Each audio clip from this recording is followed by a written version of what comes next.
everybody. My name is Ivana, a clinical psychologist from Sarawak General Hospital.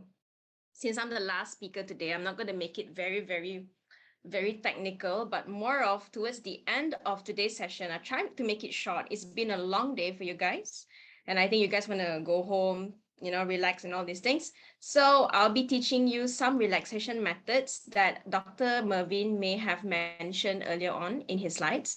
I'm going to do some practical things so that you are able to bring these skills home for you to be able to relax and de-stress the next time, okay? But today, I'm going to talk about caring for healthcare professionals. So who are the healthcare professionals we're talking about right now?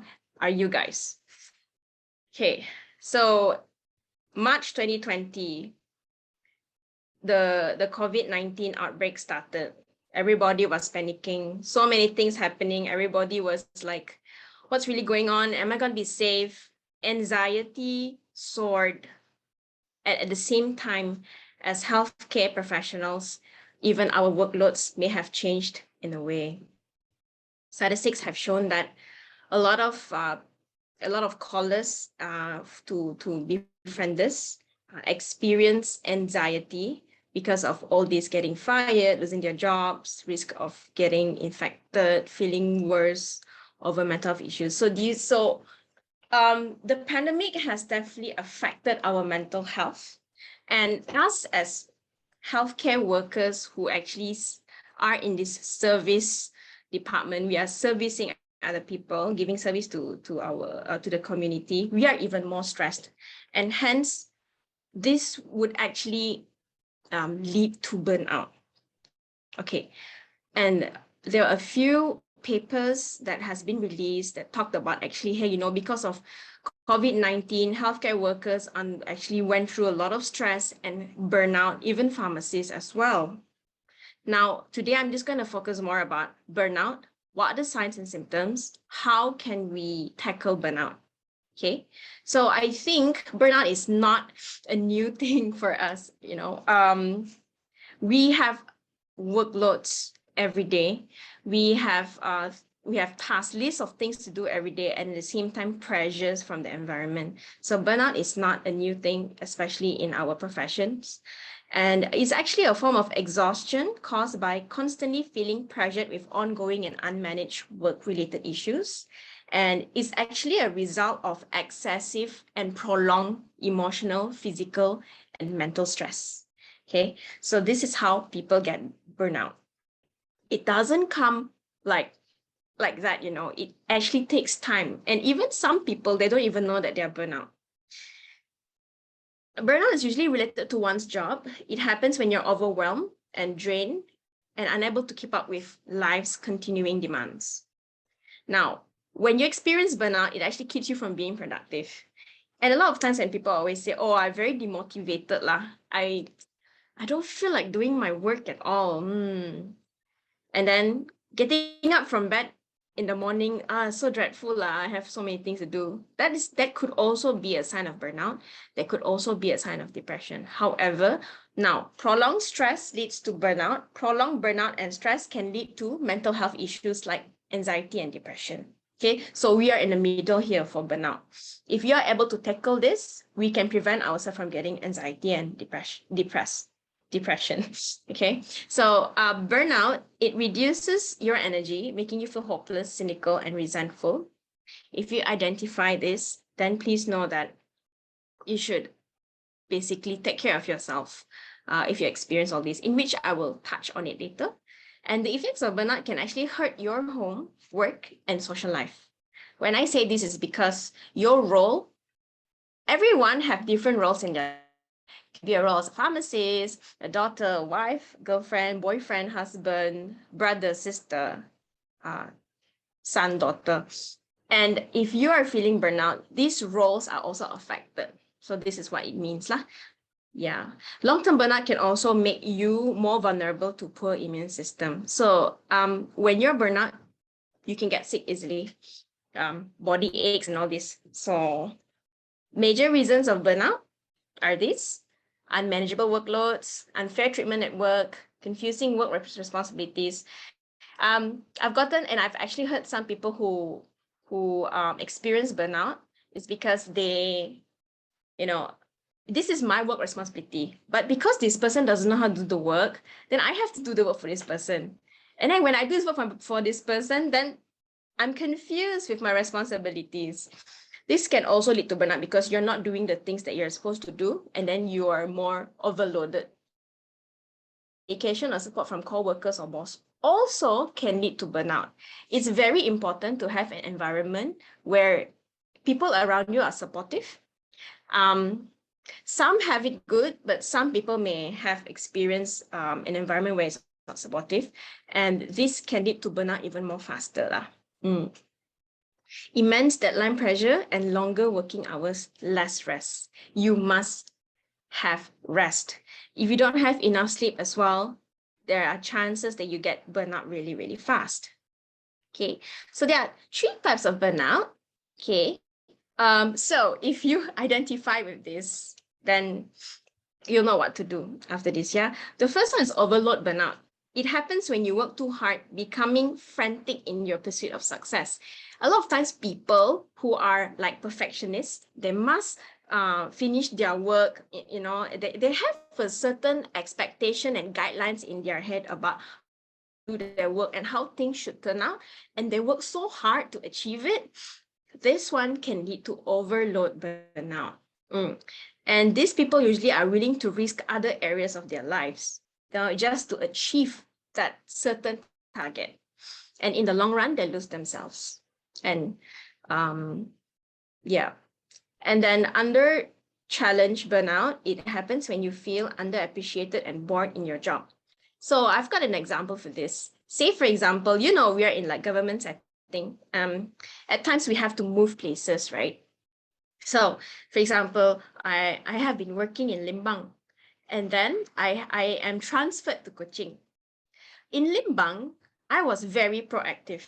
I actually do a lot of community work. Very active, you know, giving talks, a lot of ideas to help with the department. And then I was transferred to SGH.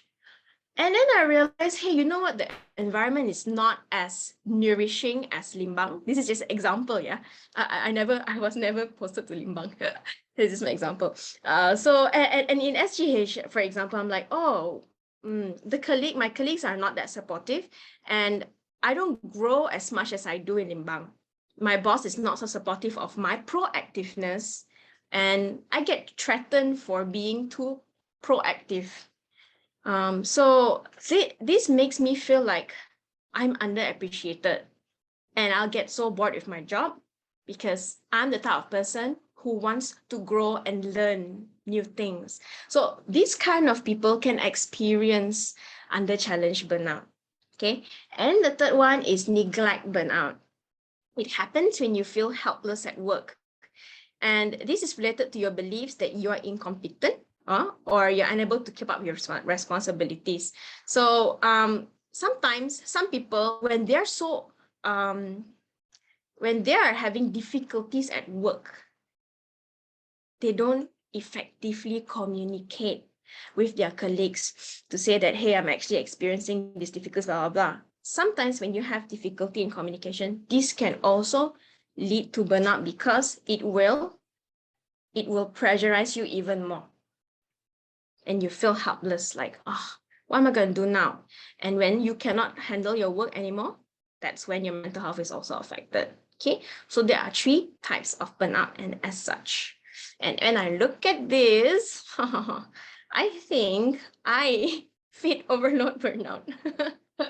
In Sarawak General Hospital, by the way, it used to be me since 2017 alone.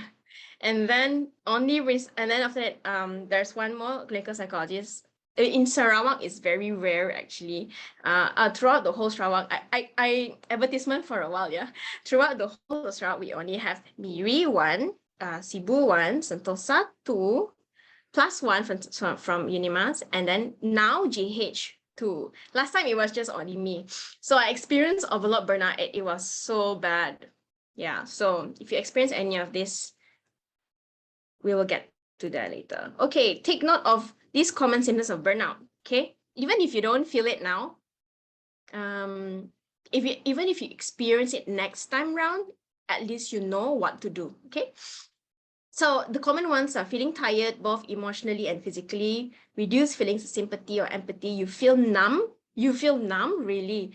You don't feel like working at all. You're more sensitive, like you cry easily, you get angry easily, or you're insensitive to situations and comments of others, like, okay, I don't care anymore, that kind of thing. And withdrawing from friends and family, lots of interest in activities previously enjoyed. You used to enjoy this, but like, I don't want to paint anymore. I used to like BTS, but they're not so attractive anymore, that kind of thing. Feeling sad, hopeless, and helpless. Changes in sleep patterns. You could probably have difficulties in falling asleep, or some people would have difficulties in maintaining sleep. Like, you can sleep at 10, you can fall asleep easily, but somehow you wake up at 2, and then intermittently you sleep, and you wake up at 3 and 4, that kind of thing. Yeah, changes in sleep pattern. Getting sick more often, and easily annoyed or irritated. Yeah. So the 5 stages of burnout is this. First is, wow, you get to your job, especially when you're new to the job. Hey, honeymoon phase, high job satisfaction, you're committed, your energy is good. But then if we cannot control events and situations. So there are onsets of stress, because stressful events are meant to occur in our daily life. This is what happens if you don't know how to tackle or manage your stress. That's when optimism starts to wane, and all your common stress symptoms starts affecting you. And if, for example, this is even more prolonged, it becomes chronic stress, where there are more intense symptoms. And then this is when burnout comes in. Symptoms become critical and increasingly difficult to cope. And then the last stage is habitual burnout, where emotional problems are really just knocking at your door, depression, anxiety, or any of those sorts. Yeah. So these are the 2 different things. When you are stressed, because you put too much effort. For burnout, it's actually even more difficult for you to put in any effort. You just can't. You know why? Burnout is basically like you're an empty cup already. Stress is you feel emotions more strongly. You can still feel emotions, but burnout, you feel like your emotions are already blunted. Like you can't feel. Okay, you feel hyperactive and anxious when you're stressed, but when you are burnout, you feel drained and helpless. For stress, you have less energy. For burnout, it's more of lacking of motivation. And stress, it takes a physical toll on you. Burnout is emotional. However, when it's actually really severe burnout, it's actually both physical and emotional, by the way. So I'm just going to go past through these ones really, really fast, because yes, another form of burnout is not just within us healthcare. Okay, sometimes we are healthcare professionals. We always take care of other people, right? Especially our patients. But some of us may also experience caregiver burnout if, say, our family members are not feeling well and we are also taking care of them. And not just us, our patients, caregivers outside there also can experience this form of burnout. And this burnout is called caregiver burnout. It's the same thing, basically, same thing. Caregiver burnout is more of the caregiver's concern of taking care of their loved ones. Okay, am I good enough? I'm doing so much. I have to do a lot so that my loved ones would be better. But if they don't see improvement, then they will also deteriorate mental health. Yeah, unrealistic expectation, lacking of control. Sometimes our patients, caregivers experience this because of lack of control, like not enough money, financial or resources to help the patient, unreasonable demands. So people can actually experience caregiver burnout. So that's another form of burnout. Yeah. Okay, so let us get to this. How do we tackle burnout and at the same time dealing with our many tasks and responsibilities? I know you're waiting for this one. So the most basic answer is self-care. So I think everybody have their own version of self-care. But I will get to this and let you know what it is. Self-care is part of self-love. Yeah. Good mental health and well-being, it allows us to live life in a positive and meaningful way, so that when we are able to do that, we can cope with our life challenges. Life definitely has a lot of challenges. So if you have these cards, coping cards to play against this game called life, you're able to care for yourself better. So it is important to care for our physical and mental health because they are both under health. Yeah. And self-care is also recognizing what works for you and what's good for you in the long run. For example, when you're stressed, when you're feeling burnout, what can make me feel better?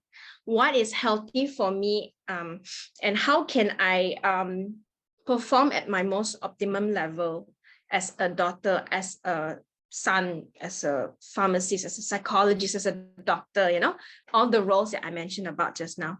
And so being aware of your own needs. What do you need? Sometimes people don't know what you need. Only you know what you need.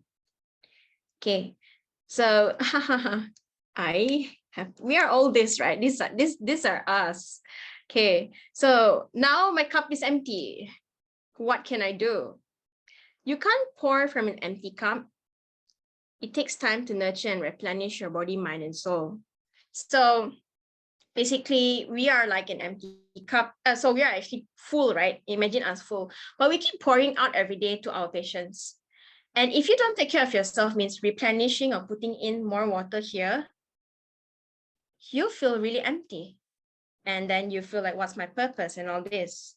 So we are actually responsible to replenish our cup so that we can work, since we're in this field anyway.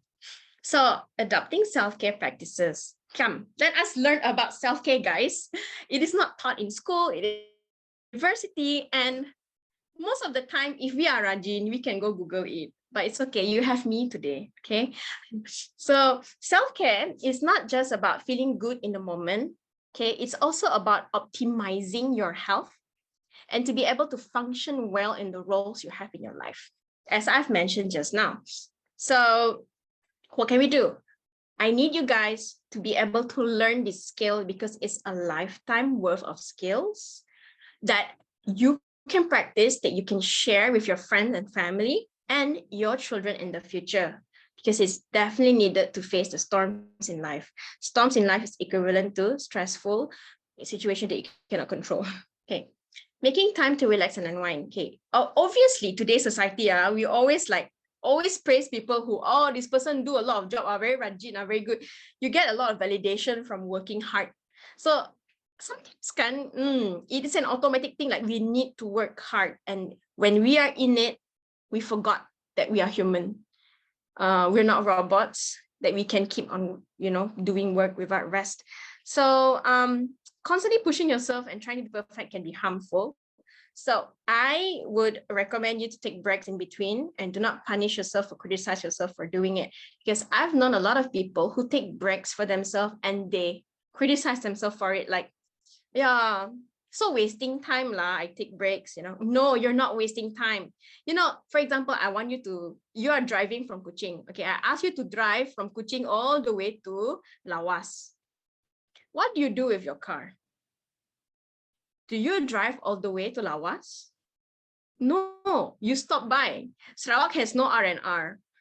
But then I'm sure you stop by at some petrol station to pump some gas, petrol, and then pump your tires and all.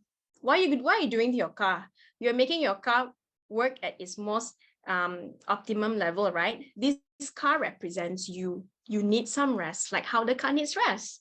How are you going to drive all the way to Lawas? Cannot, right? Cannot. Okay. All right. So maintaining a healthy lifestyle, consuming more. Okay. I think we all know this. Physically, for your physical body, you know that you must take care, you must eat clean food, less of the processed food. We're all healthcare workers here, guys, right? So you guys definitely know this, but actually this is a form of self-care that a lot of people neglect because they're busy. However, this is about you, right? Put you first before you can serve other people. Staying active is important. Actually, keeping up with your doctor's appointment, no matter how much you're dreading, is also a form of self-care because it's to do with your health. Yeah, taking supplements, going for walks, all this. Sleeping is very important, by the way, for your mental health. A lot of times our patients, when they don't have enough sleep, that's when the mental health can go a bit more shaky lah. So sleeping enough is actually part of your self-care. And avoiding unhealthy behaviors is also self-care, such as drinking excessively, taking drugs, smoking, eating a lot of junk foods, and all these things. Yes. Yeah. So maintaining a healthy lifestyle. Establishing and following a routine. Okay, it is good that you have proper schedule. Why? When you establish a routine, you are somehow gaining control of your life in a day. When you don't have this kind of routine, there's no control. You will feel more uncertain of what's going to happen, what am I going to do next, and all. And then it's going to be everywhere. When you have a proper schedule, you're able to be in control. That's when you are able to manage your stress better in the day. That's why. Okay. Consistent bedtime, mealtime. However, some of us probably do not have this luxury, but try to do it when you can. Yeah. Especially like when some of us are probably parents with newborn babies that, you also have to sacrifice your sleep and all this, but try to rest and try to, actually just try to rest as much as you can, and create a disciplined lifestyle. It allows you to get sufficient sleep, complete your task better, actually basically just improving your efficiency in your daily activities lah, if you're able to establish and follow this routine. Yep. So extra suggestions for self-care, right? These are just some things that I found. You know what? Actually, we all have our own workspace, right?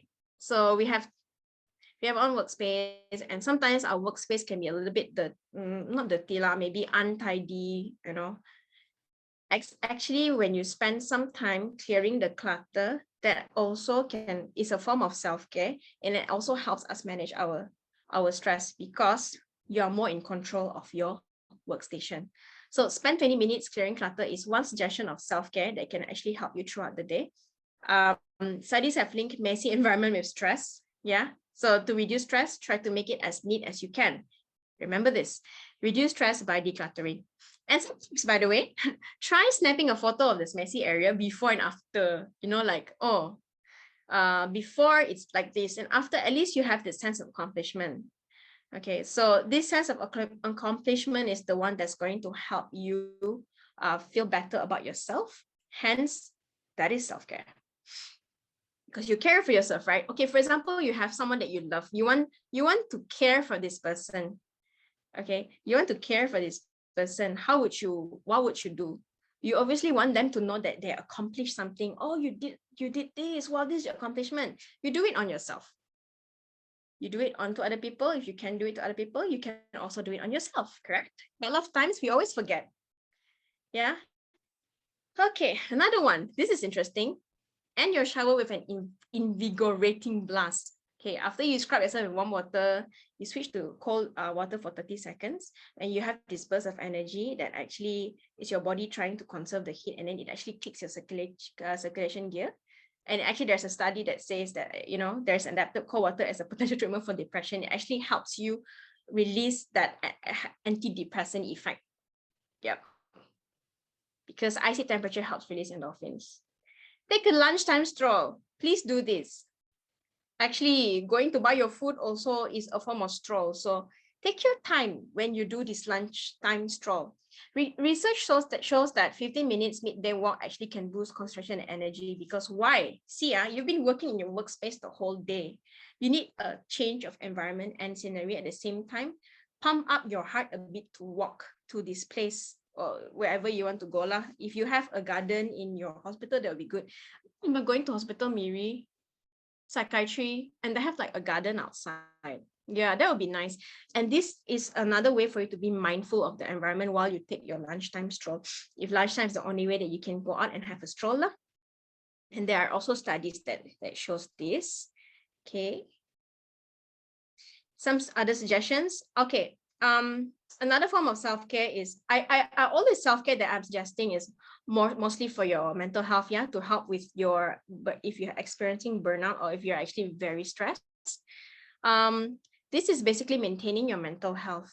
Every night, if you don't want to write down, it's okay. Everybody have phones, right? You can actually take out your notes in your phone and say, these are the things that I did today.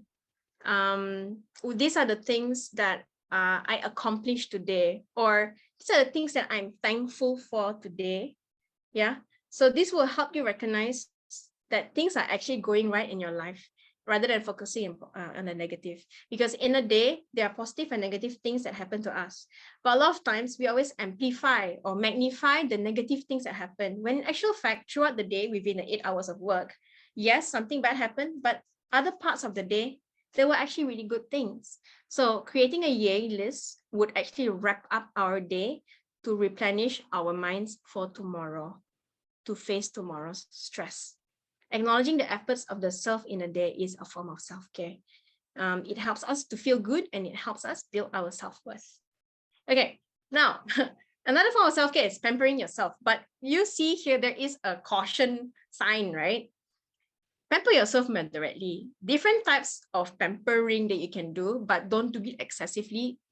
It's another form of self-indulging behavior, like, okay lah, today after work I want to have a glass of beer lah, because I managed to give a talk to 80 people on Zoom. But I can't do this. I can pamper myself today, but I can't do this all the time because it's not healthy for me. So that's why the caution is there. You can do it, but moderately. Okay. Cook yourself favorite food. Some people maybe I want to reward myself by buying something because I've just done a very difficult project. Taking leaves. We have how many leaves in a year? Take 10 minutes break to drink my favorite hot tea and all this. If you read all of this, if done moderately, it's okay, it's good, it's part of self-care. But if you do it excessively, it's going to impact you in the long run. It's unhealthy, both for your work performance and for your health as well. Say, for example, you can take leave. Okay, I can take leave, but then I keep taking leave every week. Cannot like that, right? We're not going to be efficient that way, isn't it? Taking 10 minutes break to drink your favorite hot tea. You keep taking 10 minutes break every 5 minutes. Then you're not going to work as well. So doing it excessively will actually, it's not healthy in the long run. You can pamper yourself, but you don't self-indulge too much lah. And this may lead to an even bigger issue, self-sabotaging behaviors, which are actually mostly unhealthy and is actually quite unconscious lah. So like the alcohol, like drinking alcohol after work every time. Watch out on the activities you choose to pamper yourself and its frequency and its impact. So these are the keywords. Okay, how do you know that you're taking care of yourself? Okay, to gain more clarity, if you're practicing self-care, you have to ask yourself a few of these questions, like, will this activity help me function at my optimum level every day? Is it healthy for me? Is this activity getting me closer to who, what, where I want to be by the end of the year? For example, you have a goal for yourself. Has this activity made me any happier for a short while or in the long run? So treating yourself or indulging yourself in something is great occasionally, but it's important to also monitor, our activities, and you have to keep your long-term goals in mind. You really want to take care of yourself. Is this going to be the activities you want to do or not? Okay. And other suggestions are learning new skills. This is only when gaining new life skills, only when you have some bit of extra time. Don't lie. You work until Saturday, you have workloads to do, and then you have to learn your Thailand language again and all this. Of course, you are tired, and you're only human. You have to rest as well. So learn something new only when you have some bit of extra time. You know why? Because actually there are research that says that if you learn new things, new skills, it actually adds value to the self and the sense of accomplishment when you learn all these things. And it actually helps with your self-esteem in the long run. And when you also learn new skills, you're also practicing being mindful when you do this activity, hence getting you off scattered thoughts of, oh, I need to finish this, I need to finish that, So that's that. And these are more suggestions to all of you on how to care for yourself. And I think, like I said, everyone has different styles, but let's go through it while we still have time. Unfollow people who bring you down. That's also self-care. You go on social media and this person just makes you feel like, makes you feel not enough. You're supposed to unfollow this person. eat healthy, sleep enough. That's for your physical health. Caring for your physical health. Take a relaxing bath. Be on your own. Celebrate silence. Sometimes being on your own is good, especially when you feel burnout. Being on your own will allow you to compartmentalize your thoughts better, arrange your thoughts better, and because you are like silencing all the other things in your life by being on your own. So I think that, but don't be on your own for too long lah, okay? Take some time to be on your own because things can be quite overwhelming. Cook your favorite meal. Like I said, stop comparing yourself to others. Pick up a habit of creating small goals in a day. Small goals, when you keep setting small goals for yourself and you keep achieving it, that one can also help increase your self-esteem. Then you are able to be more composed when you're experiencing stress lah. Never abandon yourself. Why I say this? We always abandon ourselves for other people. This can also mean trying to please other people around you and really just, like, oh, I need rest. But then my best friend says that, oh, let's go shopping. I need to go shopping for this wedding this weekend, but you're really tired. You don't have enough sleep. Abandoning yourself is like, okay, I'll follow you. So never abandon yourself. Even if you're tired, communicate it out to people around you that, this, I want my space. I want to do this. Oh, you can say no to all these things that they want to ajak you go out and all. Yeah. Okay. Make your bed before you leave. Plant something. Play with your pets. Write a journal. Exercise. Own your emotions. I think owning your emotions is important. Every time we push away emotions, we're like sweeping it under the carpet. When you sweep on the carpet, what happens? It will go taller and taller, and then boom, it will explode. Sometimes this can also lead to mental health issues like anxiety or depression.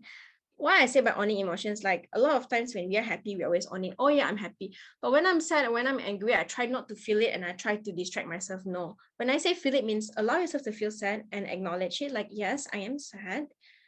Okay. And what I can do about it. Always acknowledge first, baru you can try to solve it. And then that's how you process your emotion. Yeah. So I think everyone have their own self-care. So these are just examples. Now I want to share I actually came up with this the other day. Like we have supplements to maintain our physical health, right? For mental health, what are the supplements? How you want to maintain your mental health? So I have divided into this. Now, self-care is part of it, in which what I'm talking about today, that one is to help, for example, if you have experiencing burnout or stress, if you do self-care, you are preventing yourself from going deeper into other mental health issues like depression and anxiety. And then so self-care, under self-care is that, okay, but under self-care also, I would like to teach you two things today. Relaxation techniques. Okay, we're gonna go practical after this. For you guys, it's already 4:30. I will try my best to end it soon because I know you guys need to do your own self-care after this. But I may need you guys to switch on your cameras so that we can do it together. So I won't be like shocked and alone do deep breathing here. Okay, we'll talk about the others after this, but let me just introduce relaxation techniques to you guys first. Yeah. Just now, Dr. Mervin did talk about how deep breathing technique actually helps with anxiety. Actually, this one is, you can not necessarily, you have anxiety, you practice this. You can also use it to, you also can use it when you are stressed. Okay, before we start, before I demonstrate and before I want you guys to follow me what I do, deep breathing exercise, I always do it like this. Okay. This is your stomach muscle. So when you inhale, your stomach muscle is through the nose. Okay, inhale through your nose and your stomach muscle expand like a balloon. Then you need to hold your breath for 4 seconds. And then after that, you need to squeeze your stomach muscles, like you're squeezing out your stomach muscles. You know how when you're wearing something very tight, you squeeze your stomach like, oh. That's how you, at the same time, you exhale. So squeeze the muscle, exhale. Okay, let me just go through it again. 4 seconds, inhale through your nose, stomach muscle expand, hold for 4 seconds, and then you exhale for 4 seconds, and then your stomach muscles will, squeeze stomach muscles. Okay, so it's as though the balloon is kempis. All right. Okay, let's see. Laura, can I do the practical now with Yes, you can. everybody? Yes. Go ahead. Okay. I stop share ka? How do I You see stop share. everybody? You can stop share?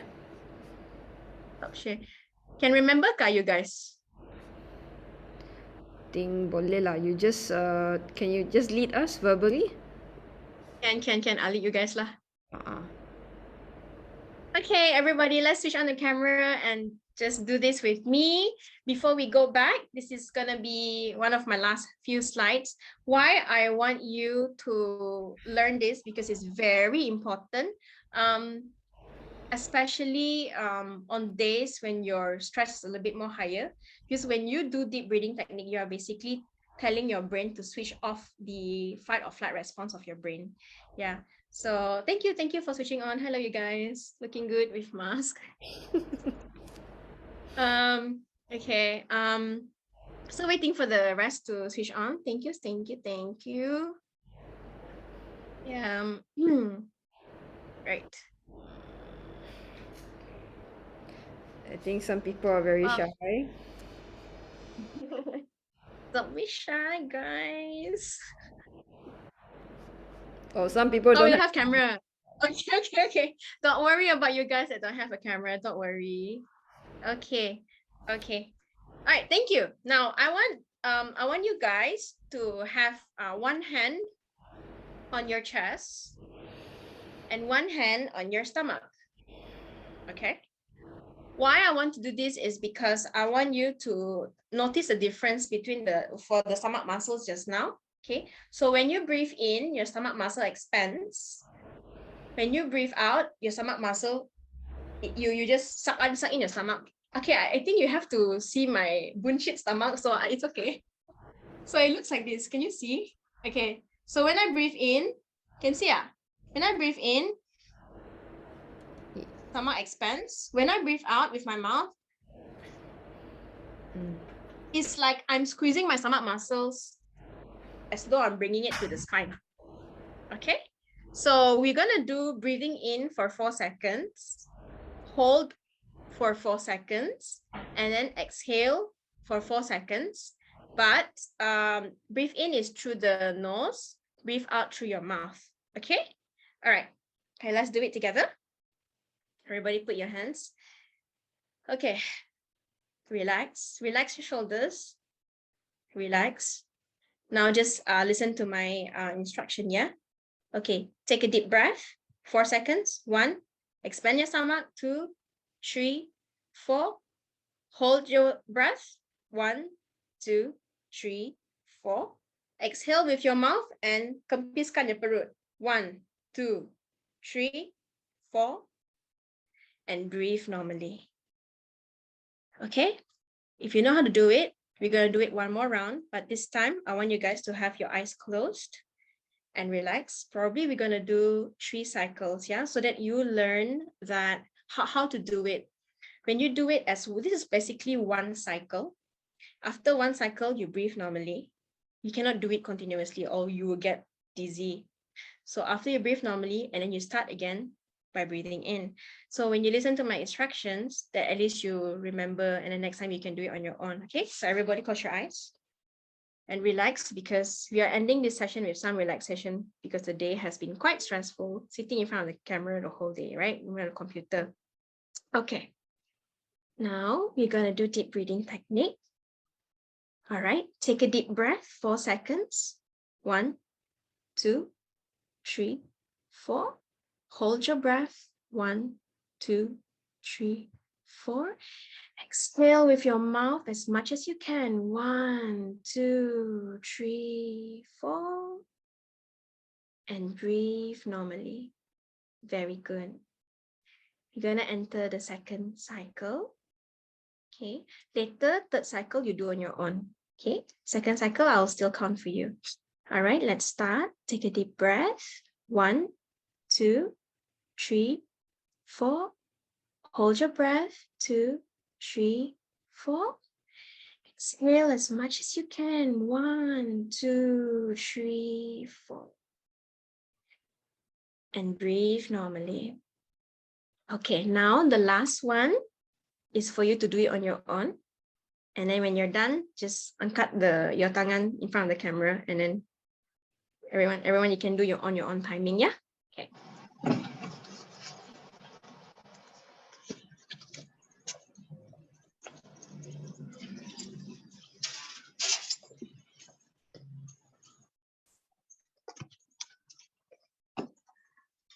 Thank you. Thank you. Thank you. Okay, once you're done, you may switch off your camera. Thank you, you guys. Thank you for participating. Okay, now it's me alone. Now it's only me and Laura and Amanda. Okay, right. So that's basically deep breathing technique lah, huh, everyone? Most of the time, I'm sure not necessarily that you have anxiety. Not necessarily you have anxiety, you do this. When you're stressed, also sometimes you have experienced shortness of breath or palpitations. Deep breathing technique is proven to actually reduce your heart rate and helps you breathe in a more relaxed manner. Yeah. And I'm gonna end this session with, oh, it's already 4:30, yeah. One more. Muscle relaxation technique. Okay, so this is part of self-care, right?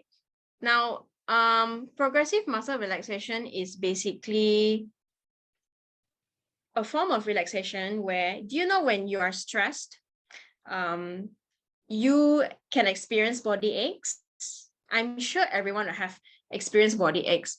Okay, so now I want all of you to do a body scan. Body scan, I'm not going to make you go scan your body, no, but I'm going to like mention each muscle groups in your body. And later on, after I'm done, you let me know which one do you feel is more tense. You can leave it in the chat. Okay, you can put it in the chat. Right, first let's just do a body scan. So everybody just close your eyes first. Okay, now I want you to notice parts of your body and notice if there's any tense in it. Okay, so I'm going to start from the forehead. Okay, going down all the way to your neck, all the way down to your shoulders, all the way down to your arms, all the way to your upper back, down to your thighs, all the way to your toes. Now open your eyes and I want to see in the chat, can you actually just type or let me know which area that you feel is more tense? Shoulder. Okay. Yes, same. Shoulder, neck. Okay. Oh, yeah. Okay. So I'll take note. A lot of people having shoulder, yeah? Oh, of course people have shoulder. What am I talking about? Sorry, shoulder pain. Neck, shoulder, mostly neck and shoulder and upper back, huh? Okay, okay, great. Thank you for your responses. Okay, now I want to teach you how to relax this muscle. Firstly, is you tense the muscle for 5 seconds. I'll teach you, don't worry. How do we do it? Is actually we tense. Why we call it progressive muscle relaxation is because we progressively tense the muscle. So you tense the muscle for 5 seconds. After 5 seconds, you take a deep breath first. And then when you exhale, baru you release the muscle. When you exhale, you will achieve a sense of relaxation. You will feel warmth. Okay, so since we have neck, shoulders, and upper back, I will teach these 3. Remember, tense for 5 seconds and release for 7 seconds. And then you will know that what is tense and what's relaxed. So again, we're doing some practical session. If you can switch on the camera again, stop share. Okay. Neck, shoulder, upper back. Yeah, okay. All right. Come on, everybody. Let me see you again.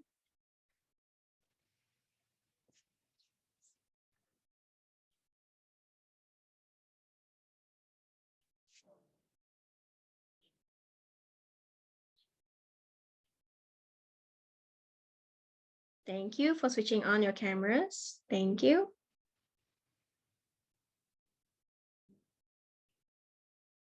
Okay, waiting for more people to switch on camera so that we can do it together.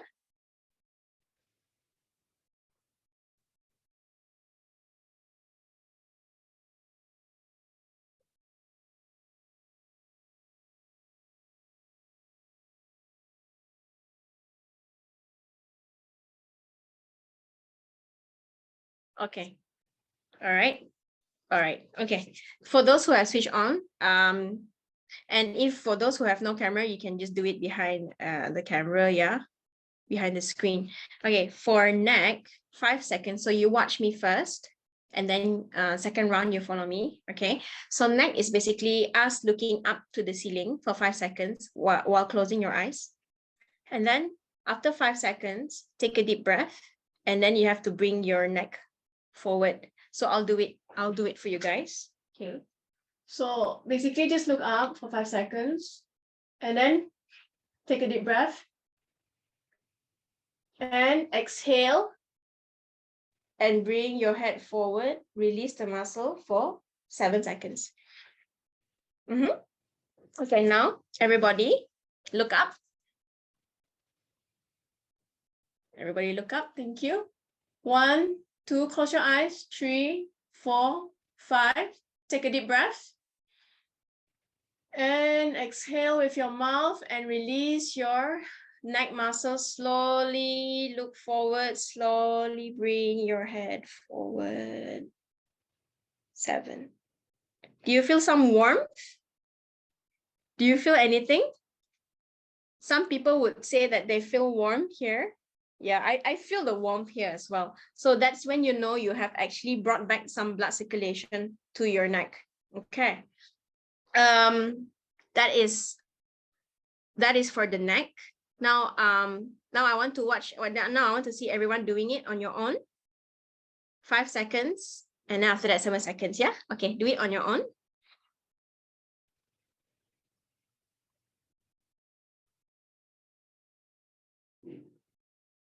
Remember to take a deep breath and release slowly, slowly for 7 seconds. 3, 4, 5, 6.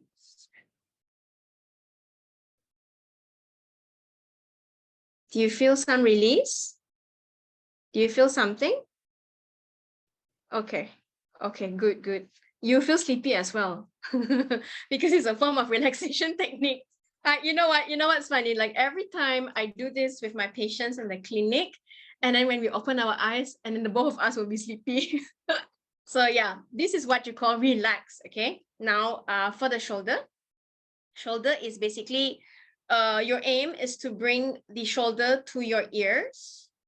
So bringing your shoulders to your ears, but your hand has to be like relaxed. Okay, relax. So you watch me first. Okay, so 5 seconds. 1, 2, 3, 4, 5, and then later on I will ask you to take a deep breath and exhale and release your shoulder. 1, 2, 3, 4, 5, 6, 7. Okay, all right, let's do it together. Now bring your shoulder up, everybody. Now 1, 2, 3, 4, 5. Take a deep breath. And exhale, slowly bring your shoulder down. 1, 2, feel the warmth. 3, 4, 5, 6, 7. Okay. Do you feel something? Do you feel something or not? Okay, good, good. And that is for the shoulder. Now, everyone do it on your own counting. Very good.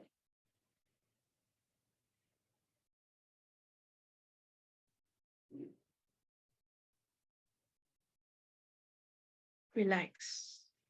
Very good. Relax. So from this exercise, the next time around, you will know and you will notice that sometimes we don't realize that actually our shoulders are like this, you know. It's actually high up like this when we are stressed. When you are able to practice this daily, you are able to just, oh, actually I'm tense, let me just relax my muscle. Yeah. Okay. All right. So the third one, just now, someone mentioned upper back. Okay, upper back is basically let's imagine there's a ping pong ball that is stuck in between your shoulder blades here. Okay, so basically what you're doing is you are bring your hand to the back and hold that ping pong ball. Don't ever let it go. Okay, so basically squeeze the muscle behind for 5 seconds and then take a deep breath and then release it for 7 seconds by bringing your hand forward and bringing it down. Okay, so let's just do it together. Okay, now everyone bring your hands to the back. Good. 1, 2, 3, 4, 5. Take a deep breath. Exhale and slowly bring your hand forward and limp your hands. Okay, you will feel the warmth going through your body and you know that you're doing it right. Okay, so I think, yeah, since it's already 4:45, thank you so much to those who has actually participated. Thank you for switching on your camera. I appreciate that. And thank you for those who have done it behind the camera as well. So now this practice is also part of your self-care routine every day. When you are free, try to do it, because the stress of the day can actually have impact your body to your fight or flight response. So relaxation techniques are usually used to switch off this fight or flight response. If you do it consistently, then you are able to manage your stress better. Okay. I think that's about it.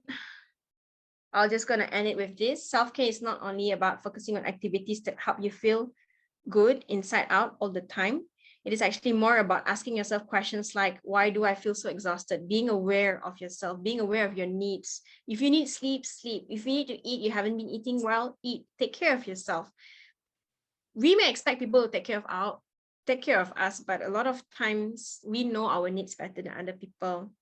Or what's causing me to be unhappy, and establishing a routine to tackle those issues head on. So it's about changes you can implement to improve your life, the quality of your life. Yeah. Mission to practice self-care is actually to function at your optimal level, to be able to care for others better, to be able to experience good quality of life, to be able to be efficient in the roles of your life, to be able to contribute to the community better. So you define your self-care, find what is good for you and what matches you most. So with this, I would like to end my presentation and talk today. Thank you.